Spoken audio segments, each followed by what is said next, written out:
Bonjour et bienvenue à On Jase, édition du 31 octobre 2018. Martin Lemay avec vous, ainsi que Thomas et Luc Dansereau. Alors, toute l'équipe est là. Et les cheveux bleu-vert de Thomas hier ont fait beaucoup jaser. On a fini par comprendre. Ça a été long, Luc. On a fini par comprendre. Moi, je suis pas. Ça fait partie de son déguisement la soirée. Implique-moi pas là-dedans, je Ça suis fait pas au partie courant. de son Ah, ok. déguisement la soirée. Ah, D'ailleurs, parlant de déguisement, on a du fun, on jase, on va parler de hockey. Mais ce soir, au retour à la maison, soyez prudents pour ne pas écraser un petit Sidney Crosby dans la rue. Tu sais, ils ont des casques, ils ont des masques, ils ont des affaires en face, ils mouillent. Ça sera pas le fun. Soyez extrêmement prudents. Puis je le dis dans les deux sens. Tu sais. Un, écrasez-nous pas un petit monstre. Puis deux, écrasez-nous pas un futur talent. Soyons prudents, tout le monde. Puis allumez la Christie de lumière pour donner des bonbons. bien dit. Merci. Parlant de bonbons. Oui. Défaite du Canadien hier, donc, ouais. 4-1 hier face aux Stars de Dallas. Aujourd'hui, on va parler avec David Perron des Blues de Saint-Louis. On va parler également d'Halloween avec David Perron. Et on va revenir sur le match dans quelques instants avec François Gagnon qui était sur place hier au Centre Bell. Bien sûr, on va prendre vos commentaires. Je ne pense pas qu'il y a de la panique pour qui que ce soit à la suite de la défaite d'hier, mais on vous pose quand même la question. On pose quoi comme question, ça? J'adore ça. Non, mais qu'est-ce que vous retenez de ce match-là? Qu'est-ce que vous retenez de la défaite? Ouais, qu'est-ce que vous retenez de cette défaite-là? Pourquoi le Parce Canadien a parce perdu? parce qu'il y a plusieurs points à apporter par rapport à cette défaite-là. Ouais. Certains vont parler de frustration. Le Canadien jouait frustré en troisième période. C'était pas le cas en première période, c'était l'inverse. C'était les Stars de Dallas qui avaient l'air un petit peu sur les nerfs. Et l'excellent Radou. Exactement, tu as raison de le mentionner. Bref, il y a plusieurs facteurs. On va en parler dans quelques instants avec François Gagnon. On va revenir également sur Max Domi qui a été nommé le joueur par excellence du mois d'octobre. Le Canadien de Montréal a remporté la Coupe Molson pour le mois d'octobre. Paul Byron ainsi que Brendan Gallagher n'étaient pas de l'entraînement ce matin. Donc, on va parler de tous ces sujets ensemble et également avec François Gagnon. Salut François! Bonjour Martin. François, tu étais présent au match d'hier face aux Stars de Dallas. Tu as même écrit un papier sur le rds.ca. Le Canadien qui avait sorti très fort. Si on en prend ton article et même le titre, Ben Bishop a fait la différence pour toi. Ben, écoute, à mes yeux, oui, puis aux yeux de Jim Montgomery, l'entraîneur-chef des Stars également. Je veux dire, si c'est pas des arrêts de Bishop en première, si c'est pas des trois poteaux, dont la barre transversale de Jonathan Drouin, si c'est pas de l'arrêt de Bishop aux dépens d'Arthurie Lekonen en tir de pénalité en début de deuxième, il n'y en a pas de match. Là. Le Canadien sauve en première période, puis les Stars, encore ce matin, attendent d'avoir une première victoire sur la route cette saison. J'ai beaucoup aimé comment le Canadien a joué en première période, mais j'ai détesté comment les Stars ont joué. Cette équipe-là s'est présentée après une défaite contre Détroit. Ça devrait être gênant de perdre contre Détroit en passant cette année, là. Puis il n'y avait rien là, sur la glace, là. Spezza était à son millième match. Radulov revenait à Montréal. Normalement, les Stars auraient dû être pompés, là. Mais en première, ils n'ont rien fait. Il y avait du plomb d'un patin, ou ils patinaient dans le sable, ou peut-être les deux, des patins de plomb dans le sable. Et puis, c'est juste dommage que le Canadien n'ait pas pu, je dirais, profiter de cette situation-là, parce que aussitôt qu'il s'est retrouvé en arrière, on a revu, puis je sais pas si tu vas être d'accord avec moi, mais on a revu le Canadien de l'an dernier qui tirait de partout, mais qui n'arrivait pas à marquer. Oui, écoute, j'adore ça. Puis tu sais, ce show-là, on jase, j'aime ça parce qu'on va en profondeur dans nos idées versus le match. Puis si jamais je m'écarte, ben, tu ne te gêneras pas pour me remettre à ma... D'accord? Ben, tu le sais, je vais te le dire. Les trois poteaux et le lancer de pénalité, tu as raison. Puis en plus, c'était 11-2 les lancers quand Lekonen prend son lancer de punition pour vous dire à quel point le Canadien dominait outrageusement. Mais moi, je pense, comme tu l'as dit, mais je pense que c'était le début du commencement de la frustration. Le Canadien a joué frustré par la suite. Le Canadien qui allait devant le filet, c'est pour ça qu'on a eu les poteaux. Bishop ne voyait pas la rondelle. Comme tu l'as dit, après ça, il était frustré puis il lançait dans la périphérie. Et c'est quand Brendan Gallagher a décidé encore une fois de mettre cette équipe-là sur son dos en troisième période, puis que lui, démonter des replis incroyables. Puis là, à un moment donné, il est allé dans le bleu de l'autre côté, puis même pas 2-3 minutes à faire de fait dans la troisième période. Ça fait 2-1. Le Canadien avait un momentum, l'avantage numérique, puis il se fait couper à banane avec l'erreur de Lekonen devant Price. C'est le même que j'ai vu le match. Puis là, à partir de cette pénalité-là, puis de ce but-là, le Canadien était frustré. Puis ça, c'est un signe d'immaturité parce qu'ils ont l'âge qu'ils ont, puis ils vont en prendre. Oui, mais tu as raison au niveau de la frustration. Il y a eu de la frustration parce que les buts sont pas venus. Il y a eu de la frustration aussi parce que les décisions sont allées contre le Canadien. Tu sais, c'était pas toutes des grosses infractions. Tu regardes Nicolas Deslauriers en zone neutre, il n'a pas accroché son adversaire là, avec un gros crochet, là, puis il l'a amené au sol. Mais Deslauriers venait de se faire voler la rondelle. Tu le sais que tous les yeux des arbitres sont sur toi dans cette circonstance-là, puis tu rachètes ton erreur en accrochant l'adversaire. C'est bien évident qu'à la moindre infraction, tu vas être puni. Et puis, les partisans du Canadien, hier, se sont mis à déblatérer ces arbitres. M'excuse, là, mais les arbitres n'ont peut-être pas été extraordinaires hier, mais ils n'ont pas été extraordinaires pour les deux côtés, là. La décision la plus importante du match, le but de Gallagher, c'est allé en faveur du Canadien. Et j'espère que les partisans vont s'en rappeler parce que la semaine dernière à Buffalo, c'était la fin du monde, là. Le but ne va pas être bon, ça avait aucun sens. Tu sais, Jason Pominville avait nuit à Antiniemi, puis on voyait pas que Petrie avait une part de responsabilité. C'est un jeu similaire qui est arrivé hier. Et je suis content qu'on ait eu une constance à Toronto pour dire, ben, le but de Buffalo la semaine passée était pas bon. Il était bon, mais celui de cette semaine, il va être bon aussi, parce que les circonstances étaient similaires. Et puis, tu connais les partisans du Canadien comme moi, puis je ne devrais pas dire les partisans du Canadien. On connaît les partisans, point. On voit toujours ce qui est bon comme étant, pour notre club comme étant normal, et ce qui est négatif pour notre club étant anormal, mais à un moment donné, il faut en revenir, là. Oui. Le Canadien, hier, n'a pas perdu à cause des arbitres.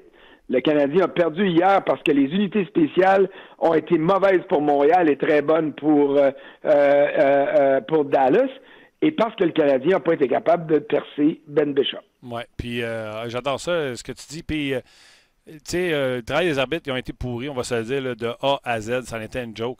Puis toi puis moi, François, on peut se regarder, puis on peut se regarder en souriant, tu sais, un petit sourire en coin. Tu sais, on est deux gars avec un sale caractère, on va se le dire, là. Je t'ai vu sur le patinoire, puis j'ai pas un bon caractère, moi non plus. Puis on se serait peut-être fait prendre dans cette montée d'émotion-là quand tu te fais prendre pour un bâton élevé, alors qu'il l'a peut-être tout dans le cou, puis le gars donne un swing. Mais Drouin en vend des pénalités comme ça souvent. Puis moi, ce que je dis aux gars, puis les mondes qui nous écoutent, qui jouent dans la Ligue de bière, ou aux gars qui jouent dans la Ligue nationale, man, arrête de crier. J'ai jamais vu un arbitre dire Hey, t'as raison, je vais te l'enlever le 2. Il peut pas l'enlever. Prends ton trou, 2 minutes, suce ton pouce, puis reviens. Max Domi s'est sorti de sa game en troisième période. Oui, Ben Bishop a fait le coup pour le faire prendre. Ben Bishop l'a vendu. C'était pas bon, c'était pourri. Mais si tu chiales, ce qui va arriver, c'est que tu vas te refaire sortir. Puis comme quand il s'est refait sortir, il va se refaire sortir pour un autre 2 d'inconduite. Comme Gallagher l'a dit dans le vestiaire, faut que tes émotions que tu mets là-dedans, ça donne à rien. Ben oui, puis on a vu Andrew Shaw être pénalisé dans des situations comme celle-là. Puis ça fait mal à qui? Ça fait mal à Andrew Shaw, puis ça fait mal aux Canadiens. Tu sais, regardons le jeu, là. Ouais. Ben Bishop sort de son filet, c'est correct. Mais là, le monde dit, oui, mais il a le droit d'être frappé parce qu'il est sorti de son filet. Un, c'est pas vrai. Mais deuxièmement, quand même qu'il est défenseur, quand même qu'il est joueur de centre, quand même qu'il est gardien de but puis il n'est pas devant son filet, si tu y fais sauter les patins, t'as pas le droit. T'as pas le droit de faire trébucher personne. Pas parce qu'un gardien est sorti de son demi-cercle que t'as le droit de le faire trébucher. Ouais. Puis regardez la reprise, là. Encore une fois, c'est pas un coup de hache qui est donné d'un patin, là. C'est comme Armia à Buffalo la semaine passée, là. La punition en fin de match, c'est pas une grosse punition, mais c'est une punition quand même. Regarde la reprise de Domi. Domi, il sort le patin en arrière de la jambe de Ben Bishop. Bon, Bishop mesure 7 pieds et 10, puis il pèse 250 livres. Il devrait être plus solide sur ses patins? Peut-être. Mais il a été accroché à la base pareil. Tu le vois, le patin de Domi qui donne un croc en jambe à Bishop. Est-ce qu'il s'est laissé tomber? Est-ce qu'il en a mis un peu? OK. C'est pas à toutes les fois que les arbitres vont pénaliser les deux joueurs. Puis dans cette situation-là, peut-être que le Canadien a eu la courte paille là-dedans. Mais comme tu as dit tantôt, revire-toi de bord puis joue. Revire-toi pas pour chialer puis pogner un 2 de plus, là. Parce que là, tu nuis à ton équipe davantage. Ouais. Et c'est ce que le Canadien a fait hier. Oui, puis ça change rien. Puis moi, je vais même aller plus loin, là. Bishop, il sort de son net, il touche pas à la rondelle, là. Il sort pour faire de l'obstruction à Domi. Puis Domi, je suis d'accord avec toi, il passe le patin, mais je suis convaincu, quand tu regardes la reprise, que Bishop sort un peu le patin, lui-ci, comme pour se faire accrocher, si tu comprends ce que je veux dire. Mais ça, je ne l'ai pas. En tout cas, j'ai regardé à la reprise plusieurs fois, là, j'ai pas remarqué ça. Tu as raison de dire qu'il s'en va faire comme dans le mauvais français, qu'il s'en va faire un pic, là, il s'en va faire le cône, mais ça, on le voit souvent. Il y a des défenseurs qui font ça pour protéger leurs coéquipiers défenseurs. Tu as des ailiers qui le font. Quand tu n'as pas de contact, c'est pas grave. Si c'est toi qui initie le contact, ça devient de l'obstruction. Mais dans ce cas-ci, Domi n'est pas rentré dedans en disant « Hey, je peux pas passer à côté ». Il sort la jambe puis il donne un croc en jambe. Mais puis là, c'est la dernière chose que je vais dire ces arbitres, parce que déjà que je trouve qu'on en parle trop, là. Mais hier, sur la glace, il y avait 2 arbitres puis il y avait 2 juges de ligne. On est d'accord? C'est quand même ces 4 personnes-là qui ont fait le moins d'erreurs dans le match. OK? Case close.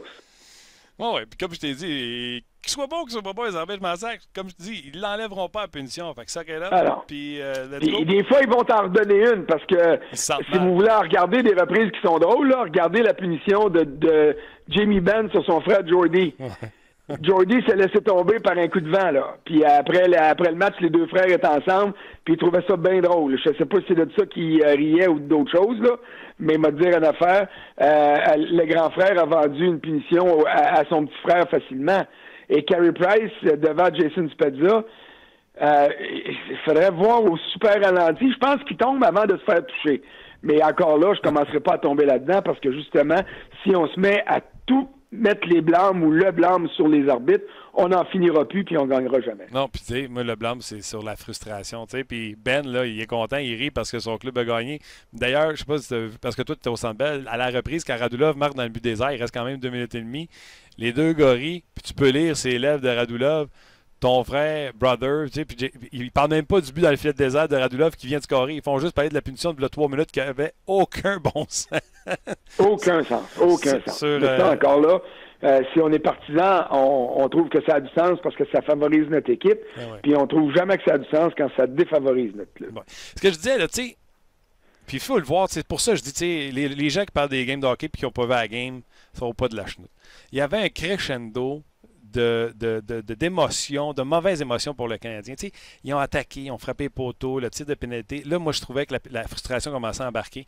Ils tuent un 2 minutes, puis à la fin de ce 2 minutes-là, un revirement que tu veux pas donner le blâme à Barron parce que c'est Armia qui vient d'enlever le puck, puis il part, pas de puck. Fait que là, ça te donne un revirement. Osner te joue le 2 contre 1, pas comme faux. Price, il est fixe au lieu d'être en mouvement sur un 2 contre 1. Il sort la jambière comme Mike Palmeter en 83 au lieu d'être en mouvement, de faire un beau déplacement square sur sa droite. Tu venais de tuer la punition, elle est finie, là, puis tu te fais marquer. C'est choquant. Là, tu as une deuxième punition. Drouin, pour une raison junior, part à pincher. Ça donne un 5 contre 3. Encore fin de punition, le gars embarque sur la glace. C'est des moments de même qui fait que ça bâtit la frustration. Puis là, tu as vu après ça ce qui est arrivé en 3e avec les punitions. Mais c'est comme ça, je trouve, que ça s'est bâti, la frustration du Canadien pendant tout le match. Oui, puis ce qui est dommage, c'est que tu parles de l'erreur de combiner de Byron puis Armia. Bon, Byron est plus responsable qu'Armia, on va s'entendre là-dessus. Ouais. Mais sur cette séquence-là, dans les 30 secondes qui précèdent, ils font un maudit bon jeu, là. Puis ils le gaspillent là. Lekonen, quand il perd la rondelle devant son filet, là, quand Faxa la pousse par en arrière de lui, Lekonen, il a une crampe au cerveau là, de sortir en avant de son but comme ça devant Carey Price. Mais la séquence de 30 secondes, avant ça, il fait du maudit bon travail pour aller récupérer la rondelle. Il l'a toute gaspillée. Hier, Joël Armia est le 2e attaquant le plus utilisé du Canadien. Pendant le match sur les médias sociaux, j'avais des questions, puis le monde disait ça n'a aucun sens, comment ça se fait qu'il joue autant que ça? Ben, c'est parce que c'est lui et Dano qui ont passé le plus de temps dans les attaquants en désavantage numérique, puis le Canadien a été souvent en désavantage numérique. Ils ont écopé 6 pénalités mineures. Donc, ça a fait qu'il a été sur la glace souvent. Mais il n'a pas gaspillé ses présences. Il y a 5 tirs cadrés sur les 8 qu'il a tentés. Il y a 3 rondelles volées. Il a fait du bon boulot. Mais, au terme d'une de ces bonnes présences-là, je pense que c'est Kotkaniemi, mais je suis pas sûr. Il fait une passe parfaite dans l'enclave, un tir sur réception. Il y avait une belle occasion de marquer. Il a manqué le but. Alors, quand tu vois Armia manquer cette occasion-là, puis tu le vois sur la patinoire, tu te dis, non, il a la tête où Claude Julien? Pourquoi qu'il met Armia si souvent? Mais t'accroches sur le jeu négatif, t'accroches sur l'erreur coûteuse et t'en oublies tout ce qui a été fait de bien et de bon avant. Et c'est ça qui est dommage dans la défaite du Canadien hier, c'est que, oui, il y a eu plein de bonnes choses, mais les gaspillages qui ont été effectués, même s'ils ne sont pas nombreux, ont été très, très coûteux. Et c'est la raison pour laquelle Dallas, qui ne méritait pas une seconde de gagner ce match-là, part avec 2 points. En fait, je dis Dallas, exception faite de Ben Bishop, là. Le reste de l'équipe ne méritait pas de gagner ça, mais ils l'ont, la victoire, puis tant mieux pour eux autres, puis tant pis pour le Canadien. Des fois, tu en gagnes que tu ne mérites pas, puis des fois, tu en perds que tu mériterais. C'est sûr, c'est sûr. Pour Armia, je suis d'accord. Puis Luc, tu le sais, là, j'ai été tough sur Armia en début de saison en me disant, écoute, il génère absolument rien. Je trouve qu'il va bien depuis 3-4 matchs. Tu as parlé de la séquence. L'autre séquence, j'aurais pas amené, il était sur un 2 contre 1, il a pris le lancer, j'ai pas de problème, mais dans Beden, j'ai eu bien de la misère avec celle-là. Armia qui a pris ça dans le chest. Et parlant de prendre des mauvais lancers, Jeff Petrie, t'es pas tanné, toi, de le voir tirer dans la bande en avantage? Hier, c'est le seul joueur avec Jordy Ben. J'ai même pas regardé les stats. C'est Ben qui n'ont pas obtenu de tir au but. Et dans le cas de Petrie, c'est pas acceptable parce que il en décoche beaucoup. Il prend des tirs de la pointe, il est en avantage numérique. La job numéro 1 de Jeff Petrie, c'est pas de défoncer le gardien comme Shea Weber le ferait, comme Piquet Souban le fait, comme d'autres qui ont des tirs foudroyants le font. La job numéro 1 de Jeff Petrie, c'est mets la rondelle au filet. Arrange-toi pour qu'il y ait avoir un retour, arrange-toi pour qu'il y ait une rondelle déviée. Et hier, il n'a pas fait cette job-là. Tu as dit Armia, il tire sur le plastron. Garde, moi là, comme joueur de hockey, j'ai pas de talent. Fait que quand je vise le bonhomme, je me dis, bon, au moins, c'est à quelque part que ça aurait pu rentrer. Dans la Ligue nationale, t'as pas le droit de tirer dans Beden du gars. C'est ça. À un 2 contre 1, si tu décoches un tir, puis tu rentres du côté droit, tu dois viser la jambière extérieure pour avoir un retour de l'autre bord. C'est un jeu fondamental. On apprend ça dans le hockey mineur. Alors, je te dis pas qu'il a fait exprès là, pour aller dans Beden, mais maximise tes chances. Si tu es pour pas obtenir de but parce que ton tir est pas assez bon, ben assure-toi d'avoir une chance de donner un retour à ton chum qui s'en vient full pin puis qui fonce au filet. Tu sais, on le voit, ça. C'est des jeux qui sont préparés. Dans les entraînements, quand un gars tire sur le bonhomme au lieu de tirer sa jambière extérieure sur un 2 contre 1, le coach, que ce soit Claude Julien son nom, que ce soit John Tortorella son nom, que ce soit Jim Montgomery son nom, le coach va crier après le joueur qui a fait ça parce que c'est pas ce que tu dois faire. Et à ce niveau-là, ça fait partie des petits détails qui ont été négatifs du côté du Canadien et qui ont effacé tout ce qui a été fait de bon hier. Oui, c'est ça. Puis quand tu parles de la séquence d'Armia qui rentrait sur le côté droit, on parle exactement de la même. Avant d'aller à Luc, juste te dire, j'étais allé chercher la statistique parce que je n'avais pas regardé. Je t'ai dit que Petrie shot tout le temps à côté parce que je regardais la game. J'étais allé voir, aucun lancé au filet comme tu l'as mentionné, 3 à côté. M'emmener la question doit se poser soit à Petrie ou à Julien. Il faut qu'il la mette sur une net, là. Oui, puis je comprends qu'on récompense, en guillemets, un vétéran, puis je veux pas dire que Petrie est pas bon, parce qu'il donne des bons services aux Canadiens, mais en première vague d'avantage numérique, là, j'haïrais pas ça pendant 4-5 matchs de suite, voir Mike Riley à la place de Jeff Petrie. Je suis d'accord avec toi. Je lance ça comme ça. Beaucoup de réactions, beaucoup de commentaires, les gars. Vous parliez du manque d'opportunisme tantôt. Vous avez parlé de quelques joueurs, dont Lekonen aussi à un moment donné. Avez-vous aimé la combinaison des 3 Finlandais ensemble? Puis Charles Hudon aussi qui a obtenu pas mal de chances de marquer. On l'a vu brièvement avec Domi et Drouin. Est-ce que vous avez aimé ces petites combinaisons-là? Moi, je vais laisser répondre François. Je vais juste dire ce que j'ai dit hier, puis François pourra en rajouter. Je trouve que Hudon, il y a un hit factor. On dirait que la rondelle lui colle. Quand il est sur la glace, il se passe quelque chose. On peut y reprocher ce que tu veux, mais il se passe quelque chose quand Hudon est sur la glace. Je te laisse y aller, François. Je suis d'accord avec toi, puis on l'a dit souvent. Puis dans le cas de Hudon, ce qui est dommage, là, c'est que on ne pourra jamais critiquer l'effort. Comme j'ai tweeté hier pendant la deuxième période, quand il est allé défoncer le but l'autre bord pour essayer de brasser les affaires, on ne pourra jamais l'accuser de s'en prendre à des plus petits que lui. Je pense qu'il est le plus petit de la Ligue. Ouais. Mais il fonce, puis il va. Le drame, puis là j'emploie un gros mot qui est bien trop grave, mais c'est l'Halloween, on peut se permettre ça. Le drame dans le cas de Hudon, c'est que ça y prend des résultats. L'occasion de marquer qu'il y a eu sur le tir sur réception, que Bishop a stoppé, soit avec la mitaine ou le bouclier, là, je me souviens pas de quel côté il était, mais c'était une occasion il faut qu'ils réussissent à les convertir. Hudon crée tellement d'occasions, et ça c'est positif, qu'il doit trouver une manière d'en convertir plus en but. Paul Byron, l'an dernier, je ne le sais pas pour cette année, puis je n'ai pas les statistiques devant moi, là, mais les 2 dernières années, Paul Byron a été chez le Canadien le gars le plus efficace. Celui qui marquait avec la plus grande fréquence, le meilleur pourcentage de réussite, but par rapport aux tirs obtenus. Charles Hudon doit améliorer ça, parce qu'il en génère des occasions et il faut qu'il se passe quelque chose. Quant aux 3 Finlandais, j'ai pas haï ça du tout. Moi, hier, là, il espérait que Kotkaniemi finisse à -2. Il a sauvé le show ou le spectacle à certains égards parce que la feinte qu'il a faite en 3e période, well que c'était beau. Il y a des dépisteurs professionnels qui se sont levés sur leur coude, là, quand le gars a fait ça, puis il y en a un qui m'a regardé et il a dit « Pour moi, il va rester ici tout l'hiver. » C'est le type de jeu que les partisans aiment. Et il est capable de générer. Il n'est pas rendu, puis pour moi, j'ai encore des doutes à savoir s'il va rester ici ou non cette saison, mais j'ai aucun doute sur le talent, sur le potentiel, sur la vision, sur l'intelligence. Il manque un brin d'expérience, puis c'est tout, un brin de maturité, et c'est tout. Et quand ça va être là, on va avoir à Montréal un vrai premier centre, et ça, c'est clair dans ma tête. On a retenu notre souffle, par exemple, quand Yann Marc puis lui ont fait genou à genou? Ah ben oui, mais écoute, ça fait partie du jeu, là, tu sais. Si tu me dis, ben, je ferais pas jouer tel jeune parce que j'ai peur qu'il se fasse blesser, ben, renvoie-les des mineurs d'abord parce qu'il est pas utile, là. C'est l'épée de Damoclès qui est au-dessus de ta tête de tout joueur, de tout sportif professionnel. T'embarques sur le terrain, que ce soit au baseball, au football, au hockey, au basketball, au soccer, t'embarques sur le terrain, t'es susceptible de débâtir un genou, t'es susceptible d'entrer en collision avec quelqu'un, t'es susceptible de te sortir l'épaule de ton socle comme c'est arrivé à Austin Matthews sur un jeu insignifiant la semaine passée contre Winnipeg.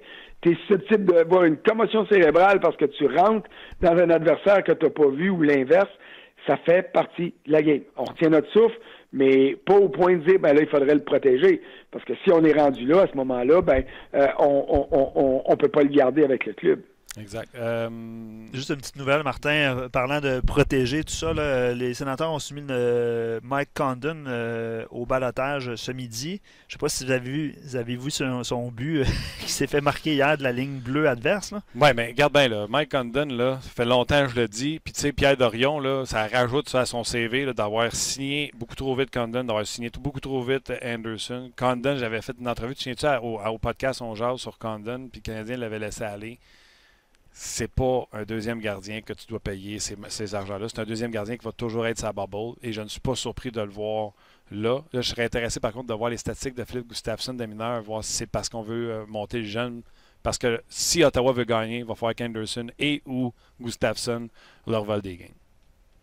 Bien, tu as raison. J'étais à Denver la semaine dernière, puis j'ai parlé avec Condon vendredi matin après l'entraînement matinal. Lui, les choses allaient bien, dans le sens qu'il était adjoint auxiliaire dans la Ligue nationale. Auxiliaire à un gardien qui, pour moi, est rendu trop vieux pour faire 60 matchs par année. Ça n'enlève pas le talent puis le mérite qu'Anderson peut avoir. Mais dans le match de vendredi, quand ça s'est mis à virer, puis je prends cette expression-là volontairement, par l'Avalanche contre Ottawa, puis que les joueurs des Sénateurs étaient étourdis, à un moment donné, moi, je pensais qu'on allait donner une chance à rappeler au banc Anderson par mesure simplement de chaleur humaine, puis de dire, écoute, on va te sortir du trouble, puis on va envoyer Condon là, mais si tu n'es même plus capable de faire appel à ton gars dans ces situations-là, puis que lorsque tu l'envoies dans la mêlée, comme c'était le cas hier, qui n'est pas capable de te donner une chance de gagner, ben là, il faut que tu prennes des décisions. Mike Condon a sauvé sa carrière quand il est parti de Montréal. D'ailleurs, j'ai pris des paris avec 2 dépisteurs professionnels dans le temps, puis ça m'a coûté de l'argent. En fait, un dépisteur professionnel, puis l'autre, c'est notre ami et collègue Ron Fournier.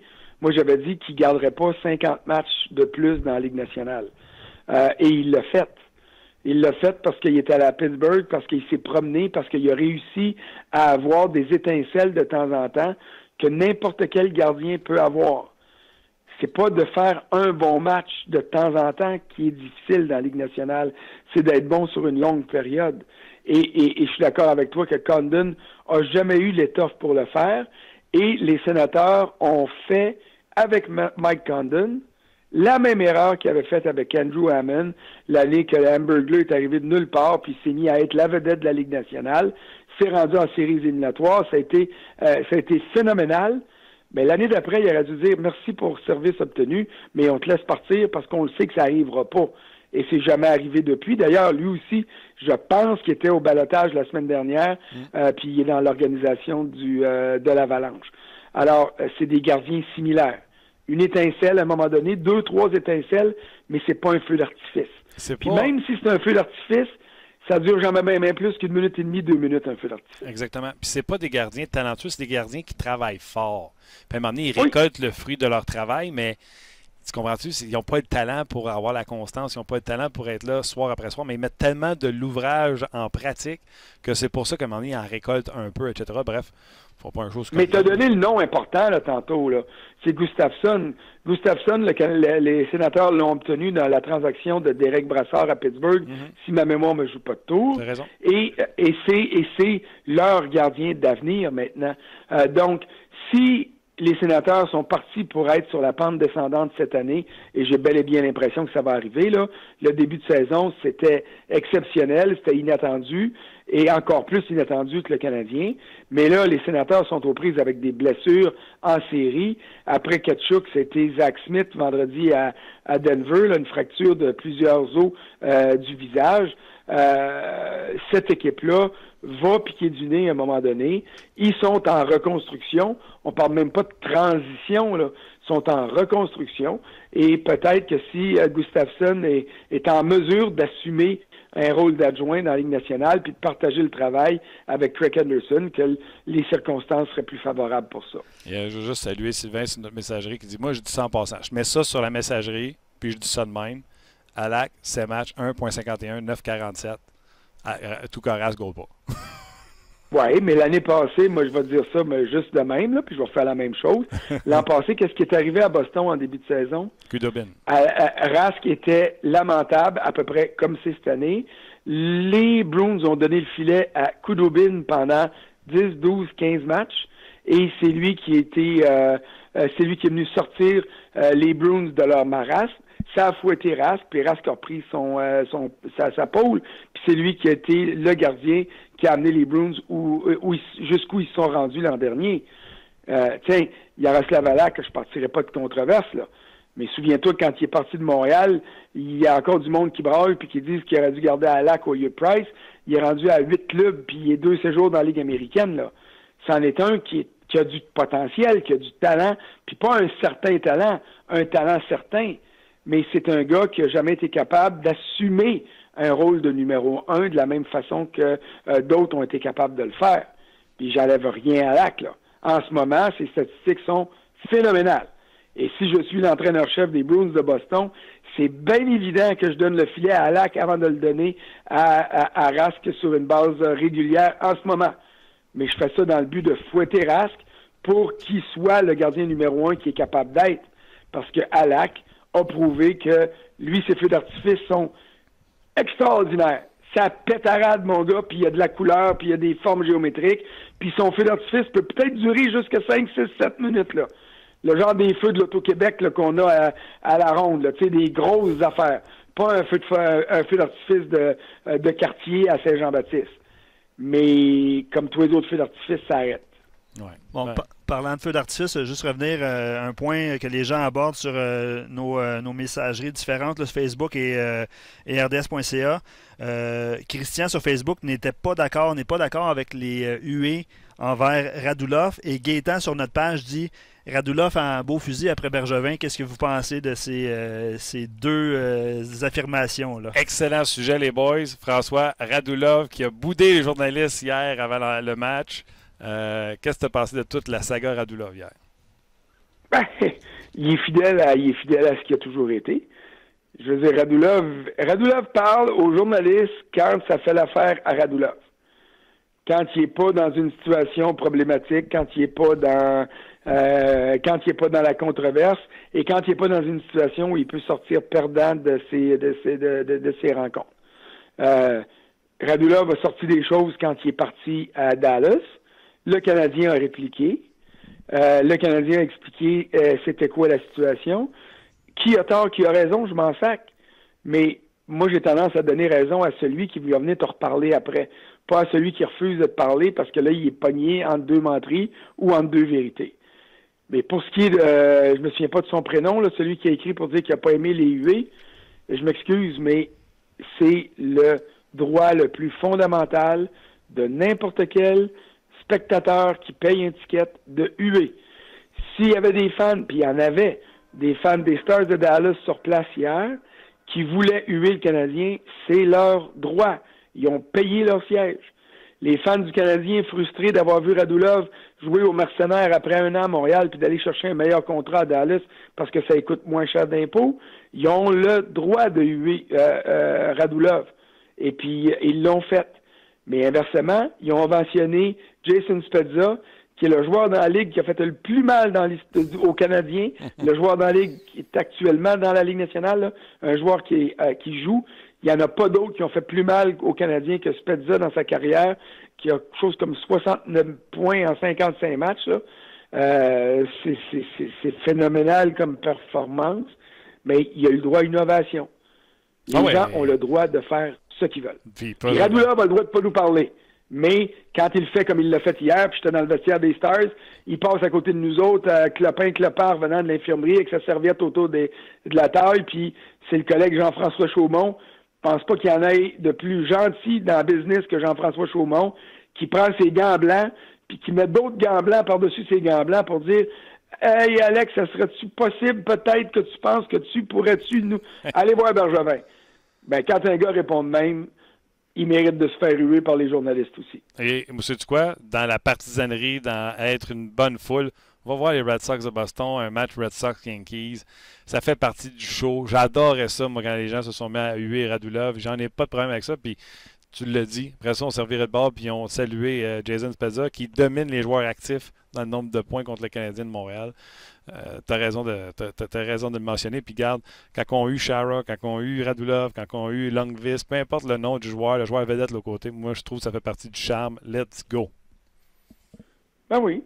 C'est un des aspects positifs d'être partisan. Pour moi, en tout cas. OK. Faut pas que tu y garoches quelque chose sur la tête.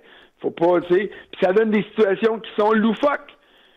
L'endroit dans la Ligue nationale où c'est le plus le fun de suivre un match de hockey aujourd'hui, c'est à Nashville. Parce qu'à Nashville, il y a une complicité entre l'annonceur maison puis la foule. La foule a des chorégraphies. La foule s'en prend au gardien adverse à tous les soirs. Ben, hier, le gardien adverse, il s'appelle Subban.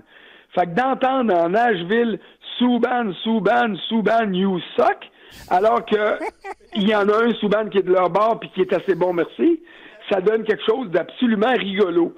Et je suis convaincu qu'après le match, les deux Subban ont dû se regarder en riant parce que le petit frère a donné des buts, il a été abandonné par son équipe, c'était pas tout le temps de sa faute, puis le grand frère a gagné, puis finalement, ben, ça a donné quelque chose de drôle. Mais la foule va-tu s'empêcher de s'amuser aux dépens du gardien de l'autre bord parce que c'est le frère d'un de tes joueurs vedettes? Pas pantoute. Et si les gars sont dans la Ligue nationale, sont des professionnels, sont pas capables de dealer avec ça, ben ils n'ont pas choisi la bonne business. Je me demandais si tu allais la dire au complet, la phrase que les fans disent à Nashville. Je l'aurais pas dit à l'antichambre, mais vu qu'on est entre nous autres à 11 jase, on peut peut-être s'en permettre un peu. J'adore ça. Et sais-tu quoi? C'est quand là, Nashville, j'ai pogne à TV, je lève le son, j'adore ce bout-là où on nomme le gardien de but. C'est à l'harmonie. C'est pas juste une poignée de 10 personnes, là. C'est l'aréna au complet. Puis c'est bien senti, là, le « You, ça! » Ah oui, puis c'est pas juste ça, là. Ils disent ça, puis dans une des chorégraphies, ils disent le nom du gardien, le nom du gardien, le nom du gardien, puis c'est de ta faute. Tout ce qui arrive, c'est de ta faute. Puis ils répètent ça, là. Et tu as raison de le dire à l'unisson, là. Tout le monde embarque là-dedans. Quand un gars écope une pénalité, il se fait ridiculiser.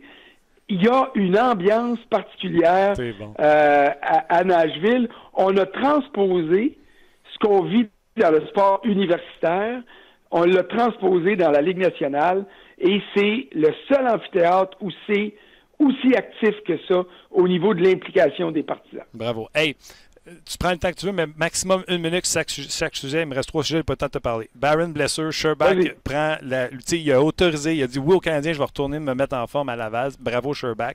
Et Max Domi, Coupe Molson, 1, 2, 3, je te laisse aller. J'ai pas compris le premier. Là. Premier, Barron blessé. Sherbach. Barron blessé, ça il n'y avait pas de l'air dans son assiette depuis quelques matchs. Je ne sais pas si c'est quelque chose qui traîne et qui l'a contraint à sortir du match hier. J'ai hâte qu'on en sache plus, mais ça, c'est une perte pour le Canadien. Sherbach, bravo. Il faut qu'il donne son accord pour aller dans la Ligue américaine. C'est la règle. Il ne peut pas passer plus que 14 jours là.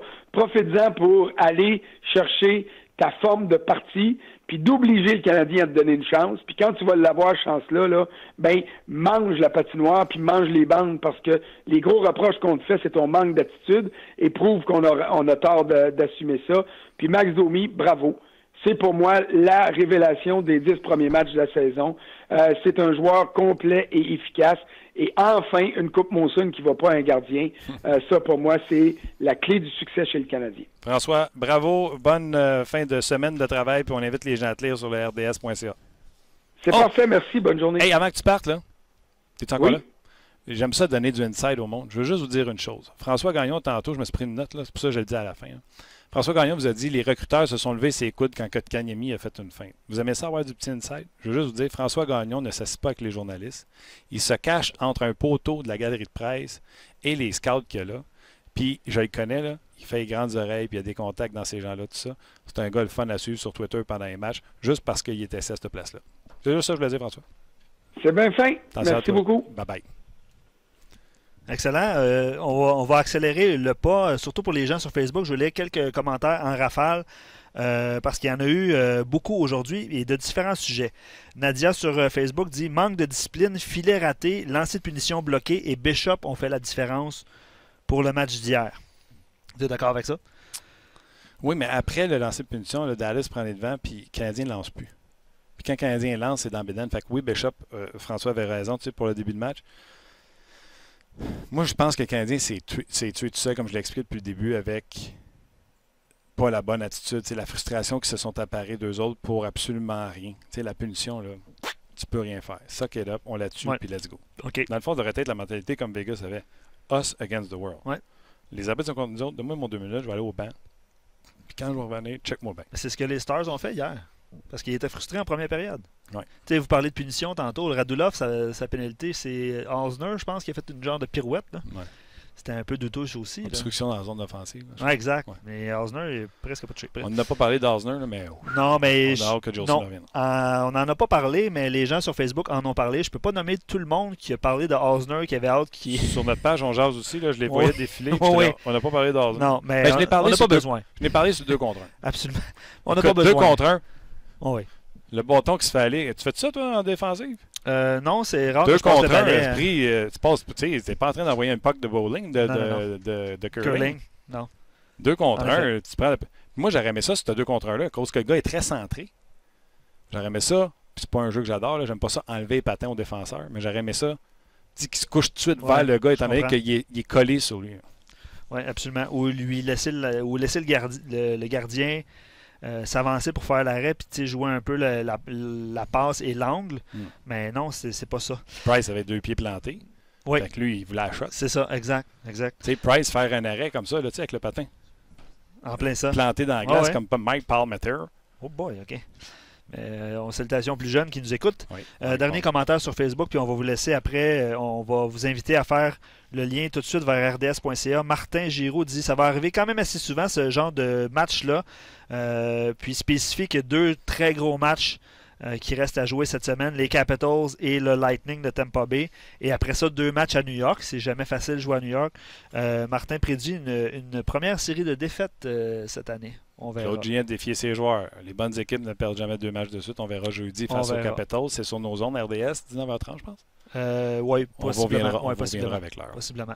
Donc, on peut saluer les gens sur Facebook. Vous avez été nombreux à répondre à différentes questions, différentes interventions de François. On vous invite à faire le lien vers rds.ca. Je te laisse le mot de la fin, mon cher. Venez nous voir sur notre page rds.ca. rds.ca, c'est le site le plus visité. Cliquez sur la première page, en haut de la photo principale, il y a le lien pour le rds.ca. Donc, les gens sur Facebook, cliquez sur le lien. On va poursuivre avec des commentaires sur On Jase. Moi, j'ai un nouveau défenseur préféré, en passant, depuis hier. Iskanen. As-tu vu son lancer du poignet qui a déjoué Price? Il est pas pire. Pas pire. Puis c'est le défenseur que les Stars ne voulaient pas donner pour Erik Karlsson. Exact. Mais très solide. Puis il faudrait poser la question à un défenseur. C'est un gaucher qui joue à droite. Mais c'est pas évident. Tu sais, Mété jouait. Il y a eu l'expérience Mété à droite là, pour un jeune défenseur qui est gaucher, qui joue déjà à droite. C'est pas évident. Lui, il le fait, je pense qu'il a 19 ans. Mais tout un lancé qui a déjoué Price en haut de son épaule. Là. Absolument. Mon défenseur préféré, je peux te le dire. Ouais. Ben, ça vient avec des défenseurs, tu sais, Lindell, lui, Klingberg. Anka, qui tarde à se développer, mais quand même. Quand même. Méthode. Ouais. Ben oui, toujours aussi solide. D'ailleurs, il s'est frotté à Gallagher quelques fois dans cette rencontre-là. François, sur notre page On Jase, dit qu'il faudrait que Price soit plus solide. Il est très ordinaire sauf son match contre les Bruins. Très peu d'arrêts clés. Un gardien de premier plan doit faire 3 à 4 arrêts clés par match. Est-ce que tu es d'accord avec cette analyse, je dirais pas sévère envers Price, mais c'est sévère? C'est difficile de critiquer un gardien de but qu'un jeu blanc, on va se dire la vérité. Je pense que Price a fait le travail samedi. Je pense qu'hier, sans prendre le blanc, m'a quand même dit que Bishop avait fait le travail pour les Stars. Donc, en donnant un crédit à l'adversaire, automatiquement, tu dis que tu n'as pas fait le travail.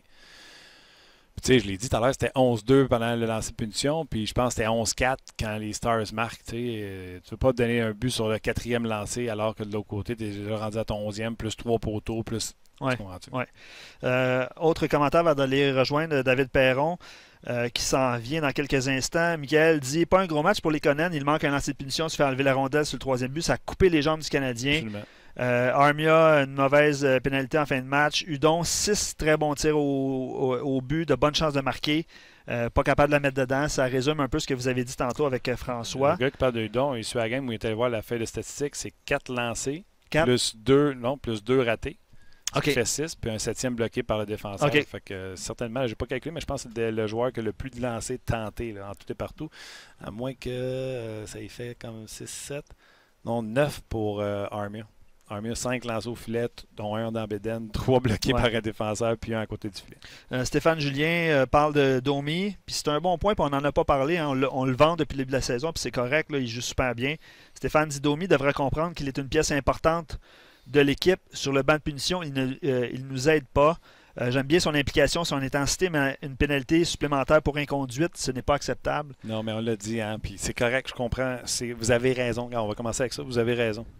Mais on aime mieux le retenir que de dire « Ah oui, c'est commencé! Ah oui, c'est commencé! Ah oui, c'est commencé! » T'aimes-tu? Oui, j'ai adoré ça. C'est super. Joyeux Halloween, tout le monde. Joyeux Halloween. OK, dernier commentaire avant de passer à David. Charles, je pense que le manque d'opportunisme... D'opportunisme? Oui, parce qu'il est écrit opportuniste, donc je te mélange entre les deux, à cause de la défaite, et baisse de régime entre la 2e et 3e période. Je pense qu'il est temps que Jolson revienne parce que Riley commence à en arracher, puis à force de devoir traîner Osner tous les matchs, je pense que ça ne l'aide pas. Ben, l'affaire, tu sais, les autres, ils jouent serré sa ligne bleue. Puis là, Riley, il fait qu'OK, lui, il en donne plus. Puis là, s'il se fait pogner, va falloir que je le couvre, tout ça. Je suis entièrement d'accord avec monsieur là, sur le niveau de traîner. Là. Tu sais, Riley ne joue pas pareil avec Jolson qu'il va jouer avec Osner. Osner, sortez-moi ça de l'alignement, ça presse. James, en terminant, il se dit, est-ce que les performances de Mété vous inquiètent? Non. Non? Non, je suis encore capable d'être patient. Ouais. J'ai aucun problème à droite, 3e paire. Je vais rester patient. Il n'y a aucun problème. Martin, on est prêt à aller rejoindre David Perron à l'instant. Les mercredis, David Perron. Salut, David! Salut, Martin, ça va bien? Il faut appeler le show comme ça s'appelle. Oui, ça va bien. Écoute, la première question, je ne peux pas passer à côté. Demain, les Knights de Las Vegas. C'est spécial? Oui, honnêtement, c'est très spécial, évidemment, avec l'année qu'on a passée tout ensemble. Les gars, ça dépend de les revoir. Déjà, communiquer beaucoup de joueurs. D'après moi, le 3/4 de l'équipe, on va aller super ensemble. Il y a une couple de gars qui ont déjà d'autres plans. Imagine un gars comme Ryan Reeves, par exemple, il va sûrement aller super avec des coéquipiers, des amis du temps qu'il joue à Saint-Louis, des choses en même. Mais j'ai vraiment hâte de voir les gars. J'ai juste joué un an avec eux. Mais ça reste que quand on vit l'expérience qu'on a vécue, non seulement de se rendre loin, mais si on revient au départ là, de tout se faire exposer, de se faire prendre par une équipe d'expansion, dans le fond, de vivre l'expérience de A à Z avec eux, c'est absolument incroyable. Puis, je dis tout le temps ça. Un de mes bons amis, un des gars, je parle encore aujourd'hui, Kevin Bieksa, qui joue à Anaheim. Il jouait seulement 3 mois à Anaheim. Je suis devenu très proche avec lui, tandis qu'il y en a d'autres, j'ai joué 5-6 ans, puis je l'appellerais pas pour aller prendre un café nécessairement. Là. C'est hot. Dis-moi donc, qui va mettre plus d'argent sur le tableau, toi ou Reeves? Je pense pas que ça va être proche. Pour qui? Ouais, je répondrai pas à plus loin que ça. Ah, mon tabarouette, OK. Tu dois sûrement parler avec les gars des Knights. Puis, tu sais, il me semble que c'est normal. Tu sais, l'an passé, c'était extraordinaire. Faire la même chose, que ce soit pour les Knights ou n'importe quelle autre équipe, avoir un début de saison comme vous l'avez vu l'an passé, c'est très difficile. Est-ce que tu sais pourquoi c'est pas autant de succès que l'an passé présentement avec les Knights?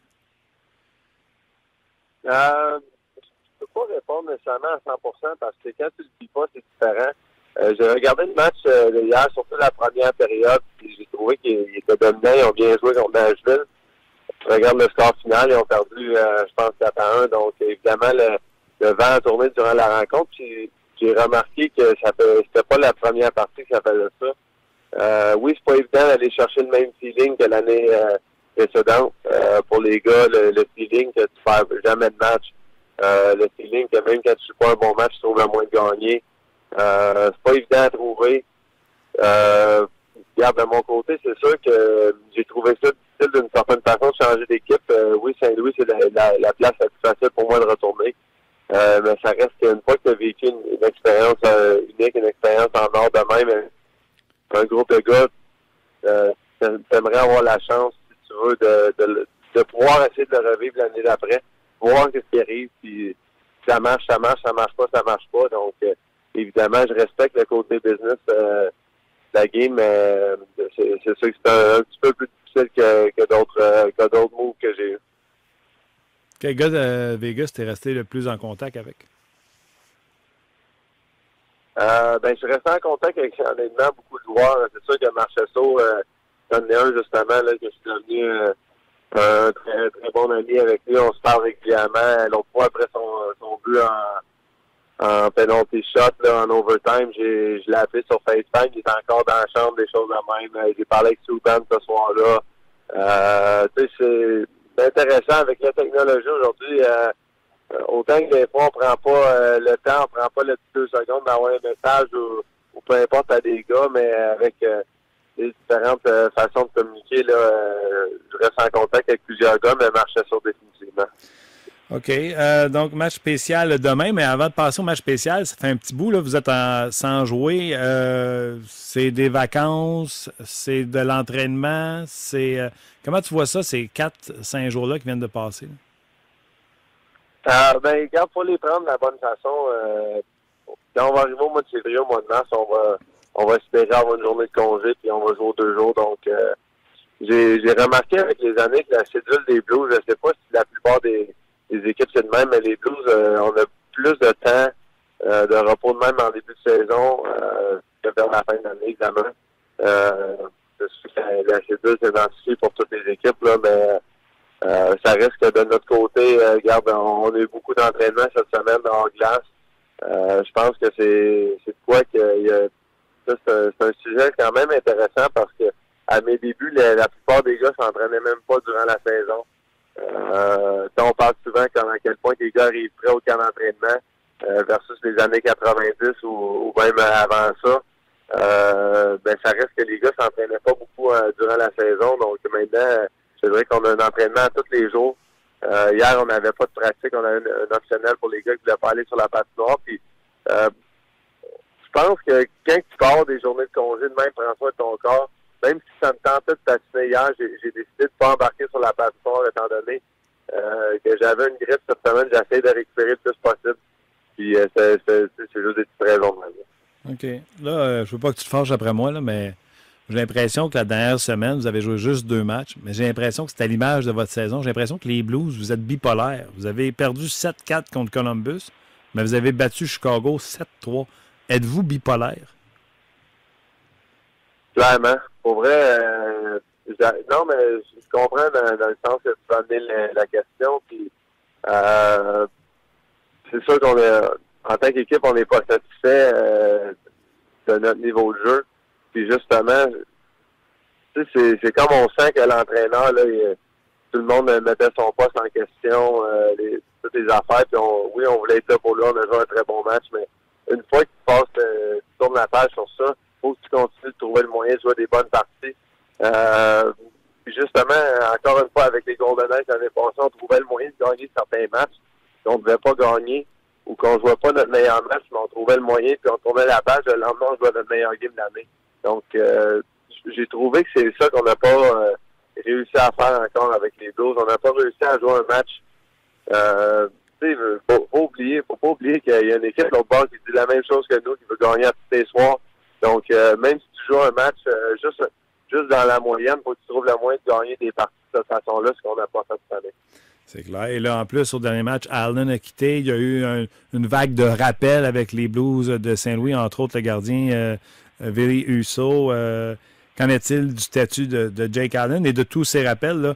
Est-ce que c'est vraiment parce qu'il y a beaucoup de blessés ou on veut secouer les troupes du côté de Saint-Louis? Ben, regarde, t'as tous des gars sur des one-way qui étaient en conditionnement dans la Ligue américaine, un peu comme j'ai vu que Shabak descendait à Laval pour son conditionnement. Donc, c'était la même chose.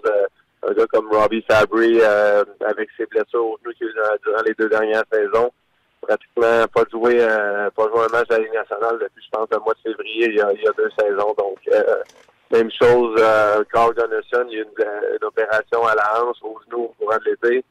Il y a 2 façons de voir ça. Ça l'achète du temps au directeur gérant avant de faire des mots. Puis, de notre côté, Robbie Fabry, je pense que c'est un gars que pas beaucoup de gens parlent de lui, mais il pourrait faire une différence en bout de ligne. C'est sûr que notre top 9 en ce moment, il est quand même plein.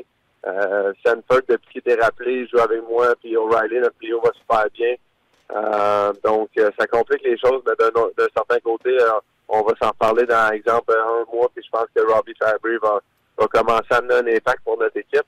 Du côté de Soshnikov, ben, il revient d'une commotion, donc c'est difficile à dire comment l'impact qu'il peut amener. Je ne le connais pas beaucoup à Pingloire. Puis Gunnarsson, mais c'est un bon défenseur défensif. Ses patins, son bâton, quand tu veux faire une passe au travers de lui, exemple en 2 contre 1, c'est le genre de gars de même que le partisan va pas tout le temps aimer, mais si tu demandes au gardien de but à la fin de la soirée, c'est un des gars qui aimait le plus sur la patinoire. Dis-moi, Allen, c'est un mal pour un bien dans le sens que, tu sais, s'il y en a qui doutent de lui, mettre quelqu'un d'autre dans le filet, puis 2 choses. Un, voir que c'est la même chose qui arrive parce que les joueurs ne jouent pas bien devant lui. C'est peut-être une bonne chose qui pourrait arriver à l'équipe de dire c'est pas juste la faute du gardien de but, il faut se regarder dans le miroir. Puis si il arrive, Husso, puis il garde les buts sur la tête, ben c'est une autre bonne nouvelle pour l'équipe. Tu comprends-tu ce que je veux dire? Là, si Allen... Oui, bon point. Non, c'est un très bon point. Puis, t'entends jamais parler un gars de 2 premiers trios de quoi de négatif contre un gars de 4e ligne, exemple, ou encore une fois, souvent les joueurs qui sont partisans moins, ou on sait qu'il y a beaucoup de critiques sur Jake Allen en ce moment. Les gars, jamais qu'on va dire négatif sur un gardien de but non plus, parce que ça reste que pour gagner des matchs, c'est un des joueurs les plus critiques pour nous autres. Puis ça reste que faut qu'il y ait une erreur. S'il y a eu une erreur qui s'est passée avant de se rendre à Jake ou avant de se rendre à n'importe quel gardien de but, même chose pour Marc-André Fleury l'année passée avec Vegas. Donc, oui, je comprends ta question. C'est un bon raisonnement. Puis je pense qu'on a tout hâte de voir la même chose, mais de notre côté, on supporte énormément Jake. On le met, c'est un bon coéquipier. Puis on espère de trouver la solution avec lui puis avec tous les autres gars dans l'équipe. Tu disais un peu plus tôt que tu avais le rhume, fait que je me dis peut-être que c'est la raison pourquoi. Je m'explique. J'ai vu sur le site des Blues qu'il y a eu rencontre, je pense, avec des enfants malades pour l'Halloween, avec des joueurs costumés. Je t'ai cherché, à moins que tu sois dans le suit de Mario Bros. Je t'ai pas vu. Étais-tu là? Puis c'était-tu... Je suis dans le saut de Mario avec mon petit gars en Batman en avant de moi. Ah ouais? Ouais, t'es revoir la... Mais oui, là, cette journée-là, je me sentais correct, mais ça a comme commencé au courant cette journée-là. Tu vois, j'ai comme des lunettes de Mario Bros dans mon visage. Puis c'est de quoi que les 12 ont fait toutes les années. Pour une vingtaine de jeunes, qui sont soit à l'hôpital ou soit souvent les frères et sœurs de ces jeunes-là qui ont moins la chance de passer l'Halloween. Puis on essaie de donner une expérience unique. Donc, ça fait quelques années que les 12 font ça. C'est très apprécié des jeunes. Puis je pense que c'est une des plus faciles pour nous autres à faire. Pas énormément de notre temps. Donner des bonbons, faire sourire les jeunes, c'est tout le temps plaisant. Dis-moi donc, il y a aussi tous les parties qu'on voit là, que les équipes se font entre eux autres. Vous autres, vous avez eu 4 jours de congé. Avez-vous eu votre party d'Halloween? Oui. Qu'est-ce que tu peux me dire, mon tabarouette? Je sais pas si je peux te dire mon costume pour ça. Ah non, ouais, je vais te dire, c'est juste drôle parce qu'en Québécois, on se fait tout le temps écœurer qu'on est des Français, puis des grenouilles, des frogs. Fait que je me suis habillé en Napoléon, puis je me suis mis une tête de grenouille. Fait que c'était juste pour réparer les gars, puis on est aussi bien de le prendre en rien que d'autres choses tout de même que je les fais. Tellement. Puis c'est un party le fun, hein, je pense. C'est accompagné, puis vous avez du fun. Oui, exactement. C'est réellement juste pour ça. Souvent, de notre côté, c'est tout le temps privé. À Saint-Louis, on loue un restaurant. Il n'y a personne d'autre que juste les joueurs. Donc, les gars, on se laisse aller. On peut avoir du plaisir. On prend un verre ensemble. On joue à des jeux, des choses de même. On parle. Souvent, tu connais pas énormément les blondes des joueurs, les femmes des joueurs. Donc, c'est tout le temps, tu sais, tout le temps intéressant de voir le début de la soirée, avant souper ou peu importe. Tout le monde reste un peu de leur côté avec leur chum, le blonde, whatever. Puis, au courant de la soirée, ben tout le monde se laisse aller de plus en plus. J'imagine que c'est comme n'importe quel party de bureau, peu importe. De notre côté, on n'a pas la chance énormément de le faire. Donc, c'est sûr que le party d'Halloween, c'est le temps des préférés, les gars. Qui était le plus hot cette année, le meilleur costume? Ah, c'est pas bon pour vrai pour juger ça, honnêtement. Moi, je trouvais que le mien était drôle par rapport à... faut que tu le prennes à rien, l'histoire de la frog. Là. Moi, c'est pas de quoi qui m'insulte. Je sais pas si ça insulte réellement les gens au Québec. C'est sûr que je t'ai insulté si quelqu'un parle des Français en négativement, je suis avec des Québécois, je suis avec des Français. Mais tant que c'est juste pour rire, regarde, c'est bien correct de même. Honnêtement, je m'en rappelle même pas tant que ça. Tu sais, souvent, on prend une photo du groupe, tous les costumes ensemble, puis on n'a pas fait ça cette année, donc j'ai pas eu la chance de regarder les autres costumes tant que ça. OK. En terminant, il y a une histoire qui est publiée sur le site des Blues, celle de Zach Sanford. Qu'est-ce que tu peux nous raconter sur ce qu'a vécu le gars dans les derniers jours? Ah, lui, ces 2 dernières années ont été assez difficiles au côté personnel. Je sais que l'année passée, je pense que il s'était blessé à l'épaule pour la 2e année consécutive. Le premier jour du camp d'entraînement, quelque chose de même, une mise en échec bien banale. C'est très décevant de perdre ta saison, d'avoir une opération de longue durée de même. Puis je le sais qu'après le premier match pré-saison de cette année, il y a eu un appel, je pense, le lendemain matin de sa mère pour dire que son père avait eu une crise de cœur. Puis après la pratique, un autre appel pour dire qu'il était décédé. Donc, c'est pas évident vivre des moments de même. Il a pris quelques jours, il était à la maison.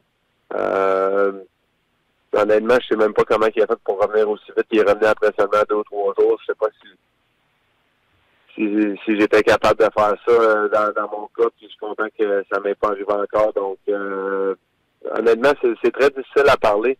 Je suis juste content en ce moment de pouvoir être là pour lui, de jouer avec lui sur son trio, qui a eu du succès. Un gars qui est à sa place, qui travaille fort. Puis c'est là qu'on voit que tous les joueurs, on est humains. Il vit avec le cœur assez lourd dans ce temps-ci. Il réussit à jouer du bon hockey pour nous autres. Il a commencé dans la Ligue américaine pour aller retrouver sa game un peu.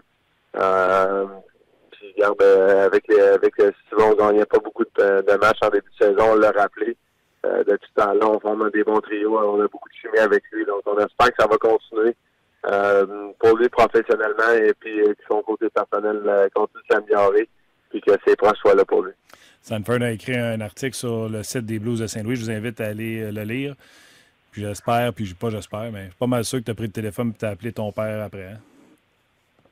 Ouais, ben justement, mes parents sont dans le donc j'ai lu l'article hier justement sur le site des Blues, puis c'est sûr que ça te frappe assez fort. Je suis content, hier, je regardais justement le match un peu des Golden Knights avec mon père, mon petit gars. On jouait au mini-hockey avec lui pendant qu'il tirait le temps avant d'aller se coucher, il gagnait chaque minute. On dirait dans ce temps-là, ça te dérange un peu moins de vous donner quelques minutes de plus. Plein de petites choses en même. Donc, c'est vrai que c'était spécial à aller, puis oui, ça te fait penser à tous les bons moments que tu as passé avec tes proches, tes parents. C'est le fun. Merci, David, de partager ça avec nous autres. Bon match demain, amuse-toi, puis merci encore. Ben, ça me fait plaisir, Martin, merci. Ben voilà, c'était David Perron, avec qui c'est toujours intéressant de jaser. Puis au hockey, malheureusement, hein, Luc, les gars sont sur la route, tous les 2 jours, tu joues au hockey, les pratiques. Tu reçois le téléphone parce que tu restes pas nécessairement dans la ville, tu joues au hockey. Puis là, c'est ta mère qui te dit ouais, ton père, terminé, pas eu le temps de se dire au revoir. C'est un peu ça le texte qui est écrit sur. C'est un texte écrit à la façon de Tribune. OK. On va aller lire ça. Merci de ce partage. Puis c'est pas évident. Puis David, je pense qu'on sentait qu'il y avait un petit peu de difficulté. Tu sais, c'est un ami proche, c'est son coéquipier. On sent que c'est un gars qui a pris sous son aile. Exact. Donc, on sentait David qui avait un petit peu de difficulté à en parler, puis avec raison. Puis ça prouve encore une fois que les joueurs de hockey vivent des choses humaines comme n'importe qui. Je l'ai dit 1000 fois. C'est c'est une micro-société. Exact. Si dans la société d'aujourd'hui, il y en a 5% qui ont des problèmes de consommation, dans une équipe de hockey, il y en a 5% qui ont des problèmes. L'homosexualité, les problèmes familiaux, les séparations, ils vivent la même affaire que vous autres, sauf qu'eux autres, ils vivent devant vous autres en jouant au hockey. Absolument. Je pense qu'on va finir l'émission là-dessus. Beaucoup de commentaires, évidemment, sur quelques commentaires avec David. Là, Gaétan qui dit que Jake Allen, il adore et respecte David, mais Jake Allen, il sera jamais bon. Quelques réactions. Mettons, Gaétan, que je partage votre opinion, mettons. Ouais, ben ouais. Je l'aime pas, Jake Ben Allen. Ben, tu sais, je peux pas appeler David et dire hey, il est pourri en tabarouette, ton goaler. On fera pas beaucoup d'entrevues avec David. Non, mais David a bien expliqué, par exemple. Hein? Puis il a donné l'exemple de ses compagnons de trio ou des 2e ligne, 4e ligne. David, il n'a pas la langue de bois, mais tu te souviens-tu? Je me souviens très bien. On est au centre d'entraînement à Brasson. On fait une entrevue avec David Perron. Fleury est blessé. Souben est blessé. Oscar Dansk est blessé. Ils sont tous blessés. On est rendu au 8e goal. Ouais, c'est Maxime Lagacé. Qui fait son possible. Il Ouais. avait gagné des matchs, Ouais. tout ça, mais Maxime Lagacé, il y a une raison pourquoi il est le 7e dans la hiérarchie à Vegas. Là. Il est 7e dans une équipe d'expansion. C'est pas un gardien de Ligue nationale, mais il va pas arriver à sa place publique et dire on perd à cause de lui. Un bon exemple. Sauf que tu lis entre les lignes, puis ceci explique cela, comme dirait Stéphane Leroux. Un bon exemple, effectivement. Terminant, Claude Julien a confirmé que c'est Carey Price qui sera devant le filet. Bonne affaire. Contre les Capitals jeudi. Brandon Gallagher, même s'il n'a pas participé à l'entraînement de ce matin, il devrait être à son poste. Ce n'est pas le cas pour Paul Byron. Son cas sera réévalué au jour le jour présentement. Donc, c'est les dernières nouvelles qui sortent pas de nouvelles pour Byron? Oui, c'est au jour le jour. Mais on ne sait pas s'il sera de l'alignement jeudi contre les Capitals. OK. Ouais. Gros merci. À l'entraînement, là, c'était Drouin, Domi, Hudon pour remplacer Lekonen qui était avec Kotkaniemi, Armia. Et Shaw jouait avec Tatar et Dano. Parce que Hudon là, faisait les 2 trios, là, faisait le 4e et la 2e ligne. Donc, Gallagher va retrouver certainement Tatar, Dano, Galchenyuk. Ce sera Deslauriers, Pekka et Shaw. Et ce sera Hudon avec Drouin et Domi. Et peut-être les 3 Finlandais ensemble. Ça pourrait être notre sujet demain. Oui, on en a parlé avec François un petit peu plus tôt, là, mais effectivement, ben oui, pourquoi pas. On s'en jase demain. Merci beaucoup à Thomas, qui, des fois, je le vois plus. Tu sais, il passe devant un green screen, puis je fais « Thomas, où es-tu? » Merci beaucoup à Luc Dansereau également. Merci surtout à vous d'avoir été là. On s'en jase demain pour une autre édition de On jase. T'es mon Thomas!